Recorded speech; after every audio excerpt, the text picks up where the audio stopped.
Like again, like coming back to like what we were talking about earlier, जस्तो कि Nepalese parents patient group कस्तो चाहिँ हामीले service दिन सक्छौँ त हामीले भन्दाखेरि मैले जस्ट मेरो मेरो आफ्नो पर्सनल मेरो क्लिनिकल एक्सपर्टिजको बेसिसमा भने मैले जस्तो कि मैले काम गर्ने एरिया अफ पपुलेसन भनेको चाहिँ मोस्टली ब्रेन स्ट्रोक भएर बोल्न नसक्ने मान्छेहरू अफेजिया भन्छ हामीले त्यो ग्रुपलाई होइन।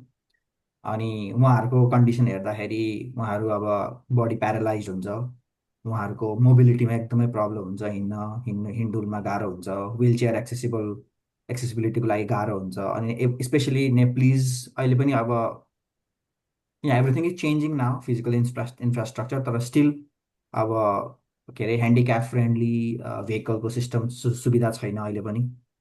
अनि अब जस्तो कि एउटा कम्प्लिट मान्छे डेडिकेटेड हुनुपर्छ उहाँलाई ल्याउने लानेको लागि।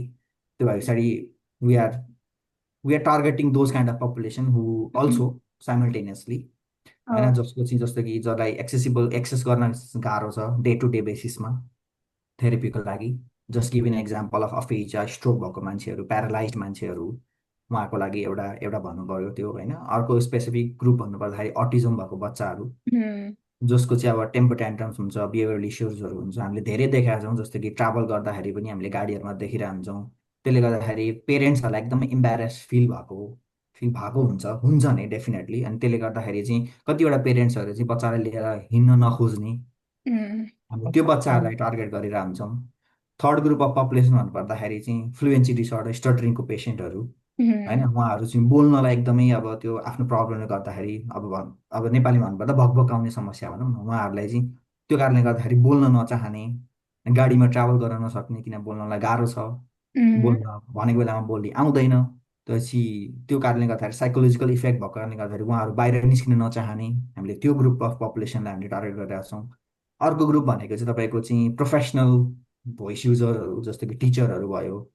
उहाँहरूले अब सिम्पल अब हामी ट्रेनिङ अब अन्डर ट्रेनिङ टिचिङमा काम गर्दाखेरि द स्टुडेन्ट काम गर्दाखेरि एकजना टिचरले चाहिँ कम्प्लिटली डे अफ लिएर आउनुपर्ने समस्याहरू थियो होइन। त्यो अझै पनि होला होइन। त्यो हुँदाखेरि we are not only serving that particular patient group अथवा उहाँ इन्डिभिजुअललाई मात्रै होइन, उहाँले पढाउने अरू क्लासको स्टुडेन्टहरूलाई पनि हामीले इन्डिरेक्टली हेल्प गरिरहेको छौँ। किनभने उहाँले एक दिनभरि अफ लिँदाखेरि त धेरै क्लासहरू मिस हुन्छ भनेपछि त त्यो कुराहरूलाई हामीले एड्रेस गर्न खोजिरहेछौँ।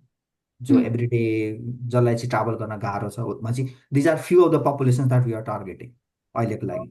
अनि यु अब एड एनिथिङ? तिमीले भनेको भइहाल्यो होइन, त्यो त हाम्रो त्यो ग्रुपहरू छँदैछ। प्लस छँदैछ। अब हामीले वर्कसपहरू ट्रेनिङहरू टिचर्सको लागि होइन, स्कुलमा कसरी अब जस्तै differently abled population for example autism or hearing loss भएको बच्चाहरू आयो भने चाहिँ के मोडिफिकेसन गर्नुपर्छ त होइन, what are the things that they need to be careful भन्ने कुरामा पनि हामीले वर्कसपहरू ट्रेनिङहरू दिने पनि हाम्रो एउटा गोल हो। यस, डिफ्रेन्ट स्टेक होल्डर्ससँग हामी इङ्गेजमेन्ट गर्न ओपन छौँ। Actually we look forward to that होइन। जस्तो कि धेरै लोकल गभर्मेन्ट्सहरू भनौँ न, अब जस्तो गाउँपालिका नगरपालिकाहरू म्युनिसिपालिटीहरूले उहाँहरूको स्वास्थ्य कर्मीहरूलाई चाहिँ जानकारी दिन प्रयास गर्नुहुन्छ, but they don't have any specialist एक्सपर्ट्सहरू क्या।